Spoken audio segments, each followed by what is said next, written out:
It's always a good time. I look forward to this all week, getting to see your sunshiny, smiling faces. So thanks for being with us this morning. Before we jump in, just a quick little note. We've kind of been talking about it in passing in our announcement videos and things like that. But we do have our homecoming weekend coming up soon. That's going to be November the 10th. And we have some exciting things going on for homecoming. We're going to be baptizing people that morning again. So if you're interested in that, if that's where you're at or your child is at, they can take Wendy's Following Jesus class next weekend right after service. Also our giving wall, which was in our video. Again, you can just kind of pick a number off the wall, commit yourself to that one-time gift, and we're going to collect those on that Sunday as well. But also, we're going to have a potluck lunch right in the gym directly following our worship service that morning. And so bring a dish to pass, just a good old-fashioned church potluck, right? It's like my favorite meal on earth because I have no idea what's coming, and I get really excited about whatever dessert Rhonda might bring. So looking forward to that. But guys, we're in week 3 of this sermon series called Storytellers. We're exploring the power of story. We're discovering how your story and my story are a part of God's bigger story that He's been telling for all of human history, that human history is in fact His story of His power, His love, His redemption of all things unto Himself. And we're going to talk this morning about how your life is a tale worth telling.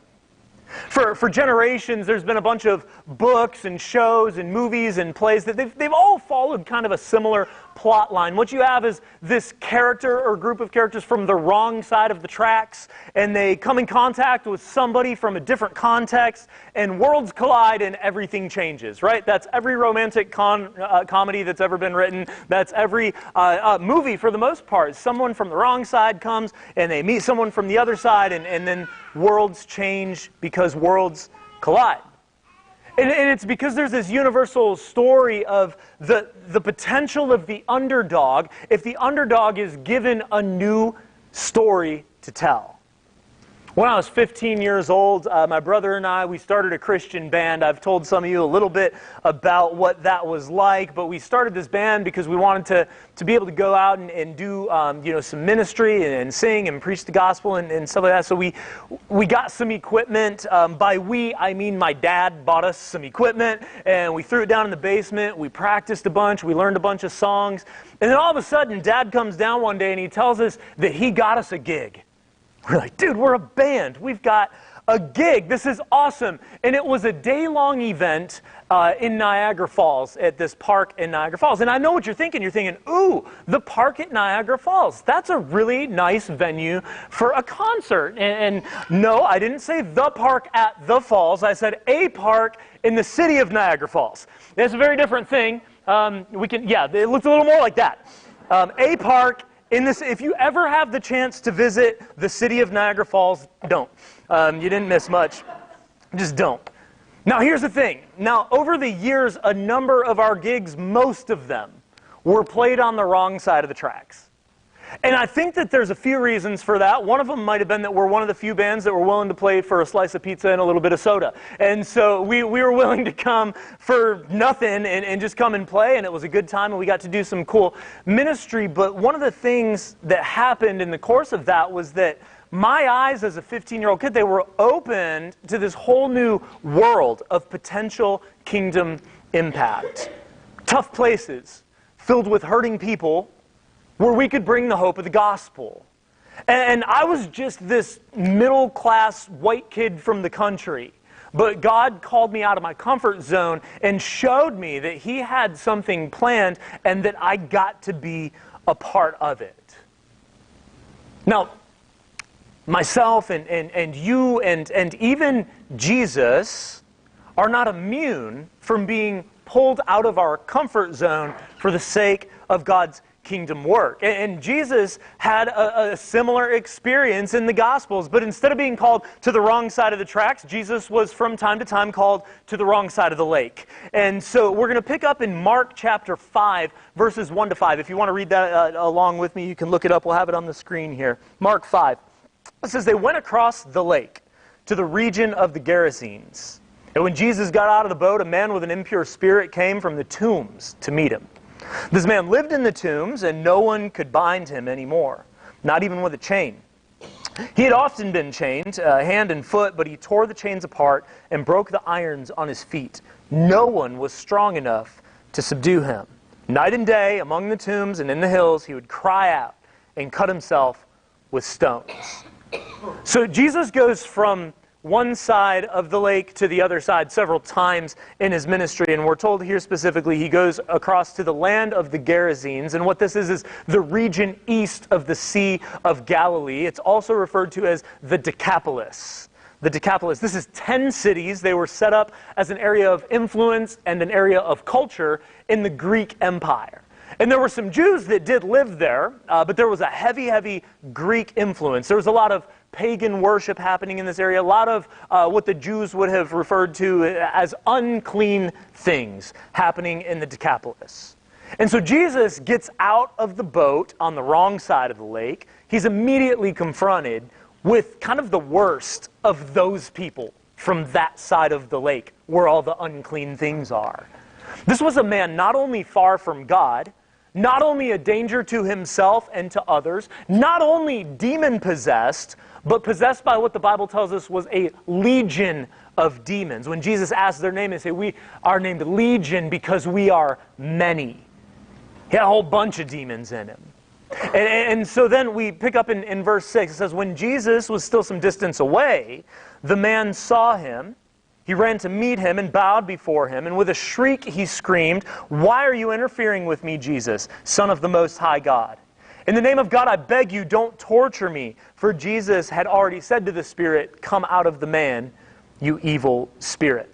So it's kind of a weird scene that takes place here in the land of the Gerasenes. And what we're going to see is there's 3 requests made of Jesus, and he answers with 2 yeses and a no. And the 2 yeses and a no are a little bit, I think, of a surprise, a little bit of a plot twist for me when I think about what I would imagine Jesus might do in a situation like this. Okay, this is a story that's about more than just exorcising a demon. This is a story about God's big plan and our part in it. And I'm going to show you that this morning. So the first request made of Jesus is that the demons beg to go into the pigs instead of just being cast out. They say, "Hey, Jesus, if you're going to cast us out of this guy, at least let us go into that herd of pigs."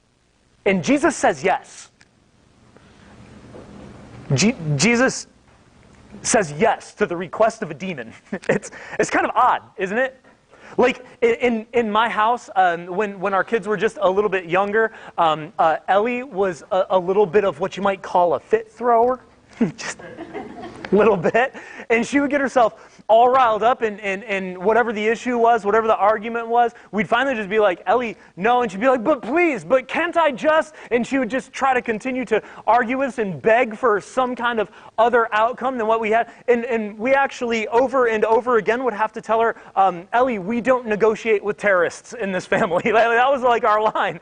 Like, we don't negotiate with terrorists. And here Jesus, he's got this legion of demons possessing this man, and they go, "Hey, instead of just sending us out, can you send us into the pigs?" And Jesus says yes. But then we're told in the Bible that immediately the pigs run down off of a cliff and they all die. It's weird. I read this story, and on the surface it just keeps getting weird, but we need to be careful that what we don't do is view Jesus' life and ministry as a timeline of events, just the words and actions of another first century rabbi. See, we need to look at more than just what Jesus does and understand why he does these things, because Jesus' action is always a reflection of the eternal nature and the character of God. He is the Son of God, come to earth, living life as a human being, both fully man and fully God. He is God's representation in a form that we could somehow understand a little bit of the character of God. So everything that Jesus does is about more than the what, it's about the why. And so consider this situation. We're in this land of many, many unclean things. We have a man occupied, being possessed by unclean spirits.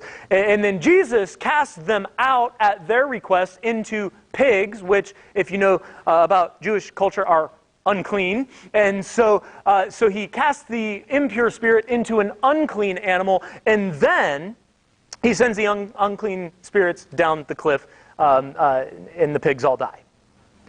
And it communicates something. What Jesus is communicating here is that some things will have to change if you want to exchange spiritual bondage for spiritual freedom. There are some things that will have to change about how life is done if you want to have God's power transform your life into something different than you were able to make it on your own. If you want to exchange bondage for freedom, some stuff has to go. And down the hill goes the pigs. Now check out the reaction in verse 15. This is the townspeople kind of starting to gather around, and it says, when they came to Jesus, they saw the man who had been possessed by the legion of demons sitting there, dressed and in his right mind, and they were afraid. Those who had seen it told the people what happened to the demon-possessed man, and told about the pigs as well. Then the people began to plead with Jesus to leave their region. First request. Demons beg to go into the pigs. Jesus says yes. All the pigs die. Now the people are terrified, and they begin to beg Jesus to leave their town, to leave their region. And Jesus says yes. You see, there's a twofold reaction to this healing of the demon-possessed man. They're freaked out, they're scared, but they're also ticked off. And the reason why is because they just watched the guy that they knew go from crazy and naked to clothed and calm. That's freaky. That's wild.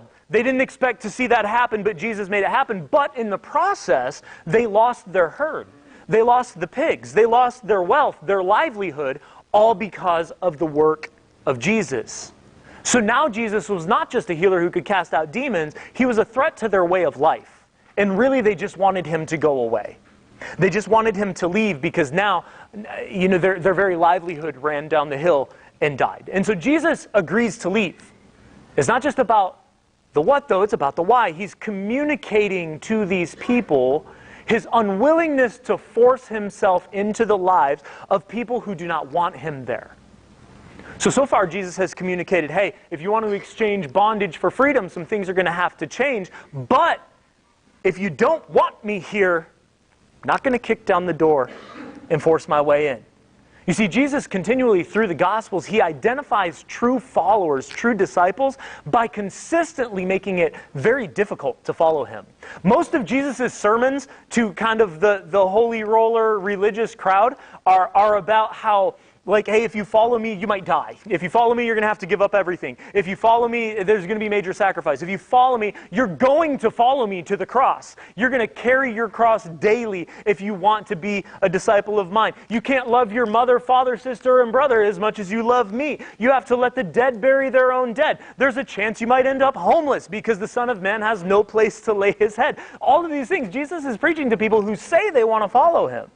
There's a high bar of entry that he sets consistently in order that he might identify who his true followers will be. It's not an easy road, but it's a road that's worth it, according to Jesus. And so these people just beg him to leave, and he's like, if you don't want me here, I will take off. If I'm a threat to your way of life that you think is better than what I can offer you, then I'll bounce.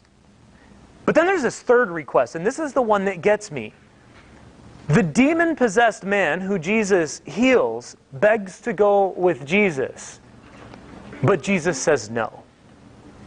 So he says yes to the demons. He says yes to the townspeople who are trying to drive him out with, torches and pitchforks. And he says no to the guy that wants to come and be his follower and travel with him. Look in verse 19 of Mark chapter 5. It says, Jesus did not let him, but said, go home to your own people and tell them how much the Lord has done for you, how he has had mercy on you. You see, Jesus had a plan. There's always a plan. Jesus had a plan to impact a region, and this was the plan. Go home and tell. Go home and tell them what the Lord has done for you. It's a really natural request that the demon-possessed man makes, isn't it? That he's just been delivered from a crazy demon possession, and he goes, I'm scared that these demons might return. And so in order to make sure you stay well, doesn't it make sense to stay by the side of the one that just healed you? It makes perfect sense. And we do this, you guys, to new believers all of the time, right? We coddle these baby Christians who come in and they find Jesus in our churches, but what we do is we make them wait. We make them wait until they know enough, until they grow enough to be used, to be useful. We want them to learn and take classes and grow in all of these ways before we can put them out and have them doing ministry and presenting the gospel to people. And what we do is we actually produce Christians who are crippled by fear and feelings of inadequacy, instead of Christians who have a spirit-filled courage to share what God has done for them. We actually cripple the ministry of a new believer when we try to tell them, no, you need to hang by my side. You need to just kind of shadow me, just kind of follow me until kind of I say that you're ready. Where Jesus immediately delivers a man and then he goes, no, you're not going to come with me. You're going to go right back and you're going to let everybody know what just happened for you. It's kind of like Mama Bird just shoving them out of the nest. You know why? Because she knows that the babies can fly. And I'm not dismissing the importance of discipleship. Okay, but discipleship is not a classroom lecture. Discipleship is a field practicum. It's where we put into practice the things that we learn here on Sunday mornings, on Wednesday nights, and in our interactions with Christians who have been walking with Jesus longer than us. Like, that's what discipleship is. It's not about reading the right book or taking the right course. It's about putting into action, under the encouragement of other believers, the things that we know. It's knowing versus doing. Doing is discipleship, when we are unleashed for the ministry that God has called us to. And so this is what Jesus does. He sends him back. And this is what he's communicating. He's communicating that God is not abandoning the region just because they drove Jesus out. God was not abandoning this region just because Jesus was going to pack up in his boat and go back to the other side. He's communicating to the man that God is working in him because he intends to work through him. The work that God is doing in him is a work that he's going to do through him, but he wants to start it immediately. You see, the best way to live out your story is to tell your story. There's kind of a couple of benefits of being people who know and tell our own story about all that the Lord has done for us and how he has shown us great mercy. Number one, it's a lot harder to fall back into your old ways when you're so busy telling about your new life. It's a lot harder to fall back into old habits, the things that just become comfortable and easy over time. It's harder to fall back into that when you are articulating what God has delivered you from and what he has brought you to. And the second thing is this: your highest impact audience for your story of what God's doing in your life are the ones that knew you before he began doing it. The highest impact that you can have are on the ones you used to roll with before you were a follower of Jesus. Think about this guy. From naked and crazy to clothed and calm. Thanks to Jesus, right before their eyes. They watched it happen. Nobody who knew this guy could argue with his story because they saw the picture. They saw what the before picture looked like. He wasn't just a guy with a story. He was a guy with a history in this community. And they knew it was real because it was right there in front of their eyes. And there he was in his right mind, thanks to Jesus. I'd venture to guess some of those people were probably rightfully skeptical of this guy's transformation. But the longer he stayed and the longer he told his story, the impact was amazing. Mark chapter 5, verse 20 says, "So the man went away. He began to tell in the Decapolis how much Jesus had done for him. And all the people were amazed." You see, what God is doing in you, even right now, is preparation for what he plans to do through you.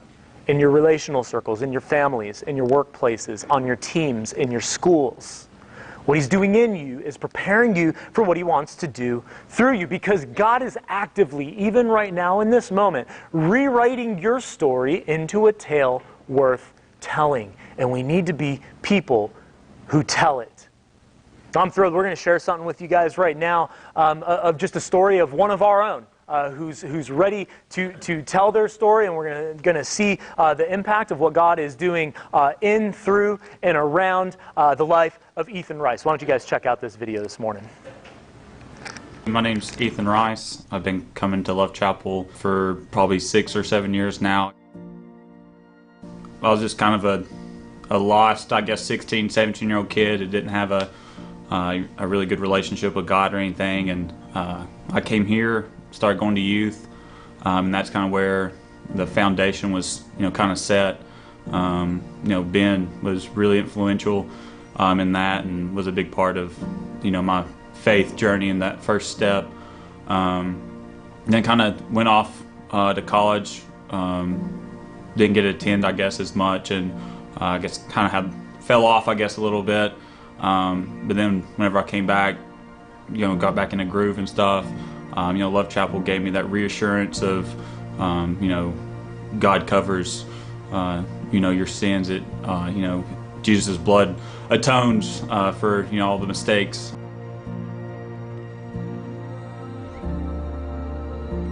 Some of the challenges that I've faced in my faith would be, I guess, just feeling like I wasn't good enough or was too far gone, I guess, to be used or to be loved by God, which is not the case at all. But that's probably been like the biggest challenge, is not giving God credit. He's big enough and strong enough to save me and anyone and everyone else for that matter.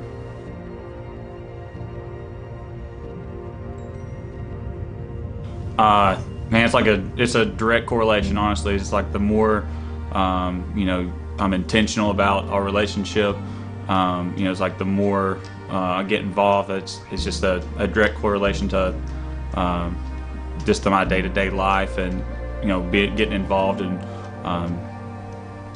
just being a participant, not on the sideline. A lot of our messages has been, to be called to, get in the game or, to participate, and I just felt that God's called me to join in some of the work that we're doing here, and even the little things of setting up for the church on Saturdays or Sundays, or kids ministry, or greeting people at the door, even serving communion, like just the little things of just serving other people. I think it has helped.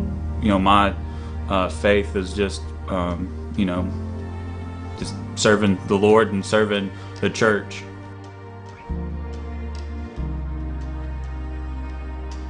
So I got started working in kids ministry because Wendy asked me, I guess, last February or something. I kind of didn't want to do it, honestly, but I started doing it, and now I love it. I love the kids. I love being able to help an area of the church that needs more help, so that's cool. It's helped me in my faith too, just because I want to be someone that these kids can look up to or ask questions to, or so they make me be a better person and want to grow my relationship with God even more.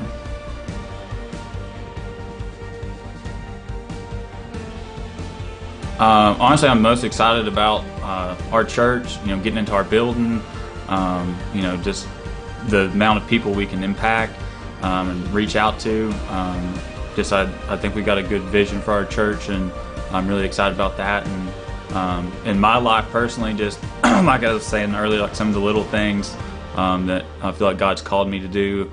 I can't wait to see what He has in the future as far as bigger things. I mean, if it's not bigger, then I still enjoy doing the little things too. But just excited about where God calls me to work. So.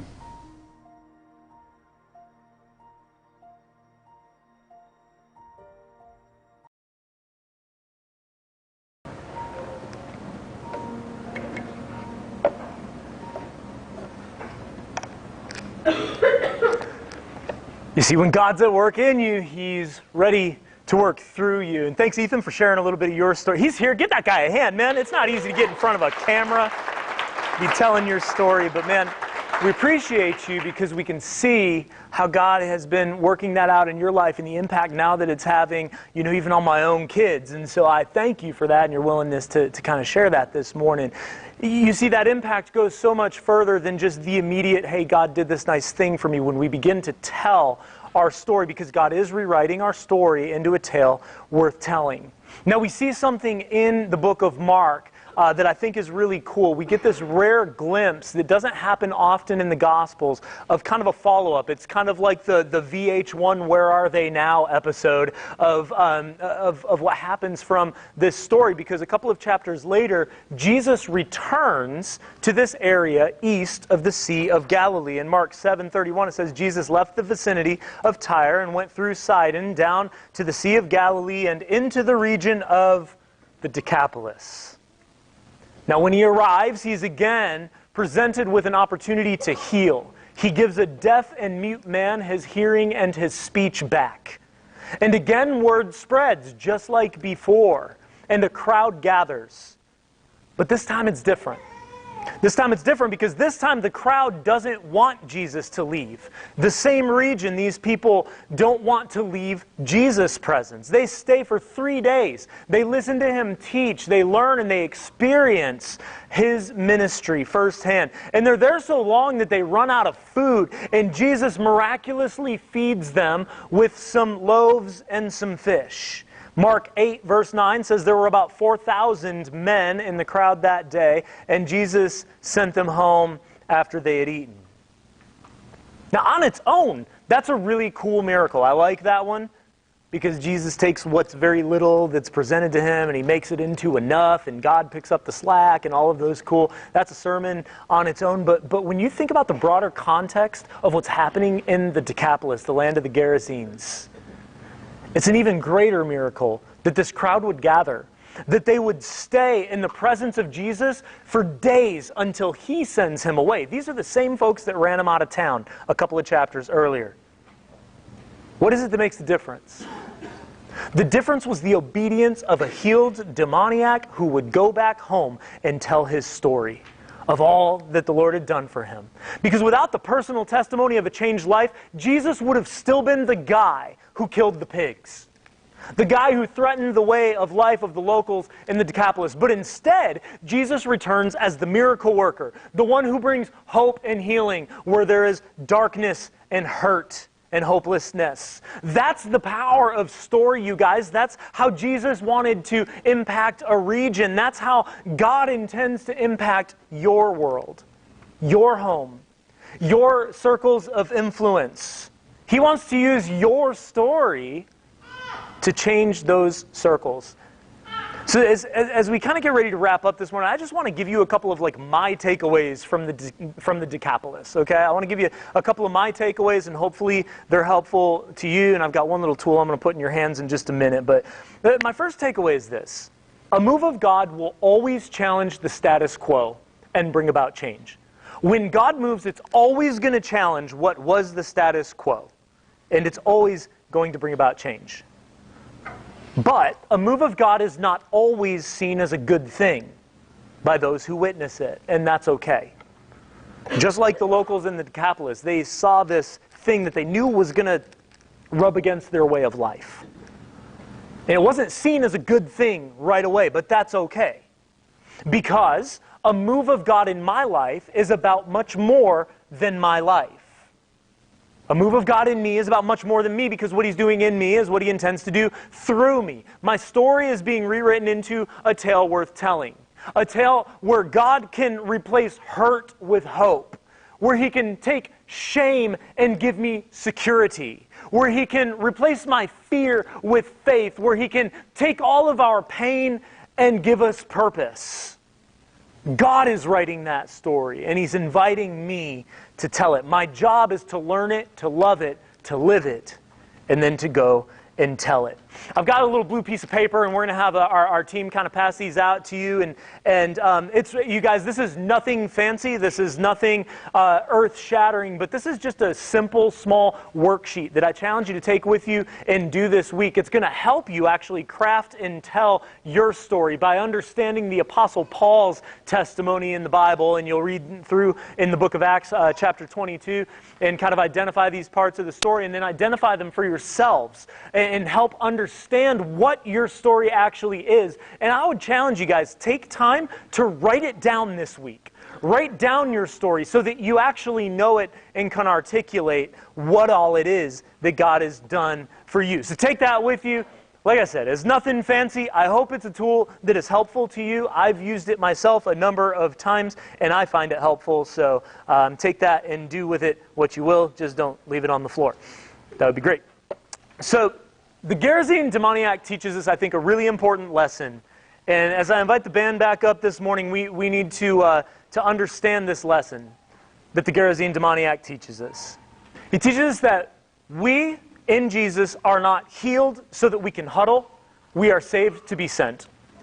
We are not healed so that we can just huddle together in church communities and feel good about what Jesus has done for us. We are saved so that we can be sent and tell that story to others who do not yet know what Jesus can do for them.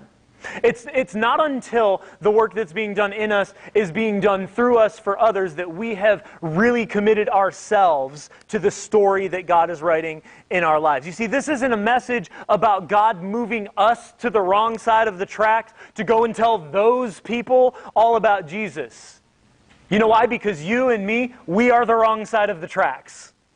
We're the wrong side of the tracks. We're the wrong side of the lake. We're the ones that Jesus came to set free and to give a new life to. So all that we really can do is go home and tell everything that the Lord has done for you. And I would have to believe that in the room this morning, there's somebody or maybe a few of you that you can actually feel it this morning, that God is poking you and saying, you're the one.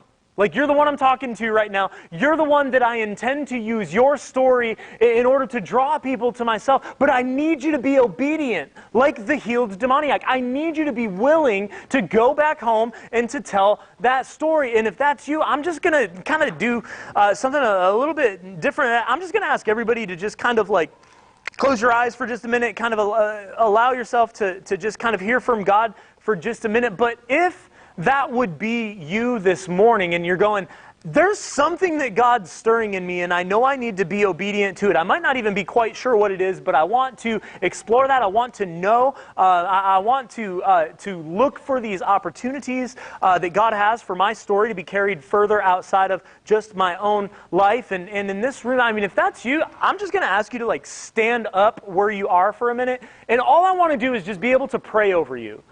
All I want to be able to do is to just pray over you that God would continue that work and that you would continue to be sensitive and obedient to that. And so this morning, if that's you and God's poking you and He's going, I want to use your story, I want to use your story, but you got to be willing to tell it. If you're willing to be obedient even in this moment, that God can take that and He can use that this week. Would you just stand right where you're at so that I can pray for you?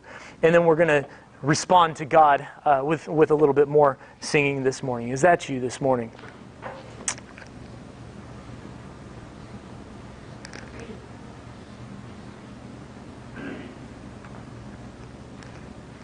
Let me pray over you. Lord Jesus, for each of these ones who would stand and commit themselves to being storytellers this morning, I would ask that you would instill them with confidence for what Jesus has done for them. Would you give them a chance this week to encourage somebody with their story? Would you not just give them opportunities, but give them courage, give them boldness, because of the transforming work that you've done in them? God, would you do that work through them and call others unto yourself? Would you give them courage and boldness, God, to be the storytellers that you have called them to be? I thank you for their obedience to you. I thank you for their heart to see you move in, through, and around their lives. We thank you, God, for the work you're doing in our midst, and we worship you because of it, because you are the way maker. God, we can draw near to you and we can partner with you in the kingdom mission that you have on this earth. So as we stand to proclaim that today, God, we just ask that you would be present in the praises of your people as we worship you. We thank you for all these things in the name of Jesus. Amen. Let's stand together as we close in a song.